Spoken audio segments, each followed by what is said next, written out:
Can you adjust your lighting in post-production? Hey everyone, Chey Loraine here, your corporate marketing director, with a great tip today on how to fix your lighting in post-production.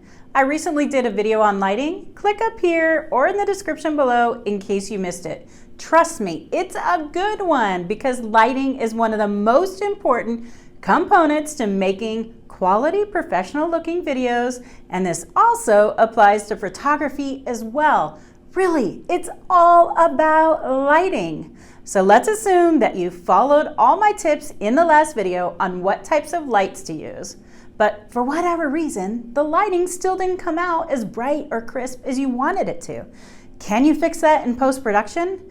The good news is yes. You definitely can fix it in post, and there are two ways I'm going to show you how to do that today. First is the easiest way that anyone can fix the lighting in their videos or photos, and all you need is an iPhone. If you have an iPhone, all you need to do is select the video or photo that you want to adjust and click the edit button in the top right-hand corner. From there, you will see all of your editing tools at the bottom. A quick, easy way to do this is to click the filters button and you will see several preset filters that you can select. My favorites are Vivid and Vivid Cool, but there are so many choices. You can also make manual adjustments by clicking these tools right here.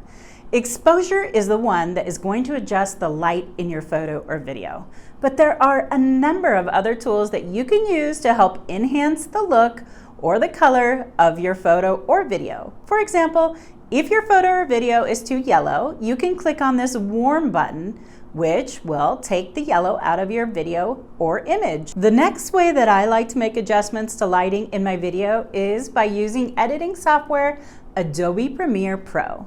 You can adjust the lighting in your video by selecting Lumetri Color in the Effects panel, then Basic Color Correction, and adjusting the exposure. There are a number of other color correction adjustments that you can make in this panel, but we're not going to get into that today. So be sure to subscribe to this channel and hit the bell for notifications so you can get notified when I do make a video specifically about Adobe Premiere Pro and making color corrections. Today, those are the two ways you can adjust and fix your video lighting in post-production. If you got value out of today's video, please give me a like, comment below, and don't forget to subscribe. Your success is my success, and I want you to have perfectly lit, amazing videos because it really is all about lighting.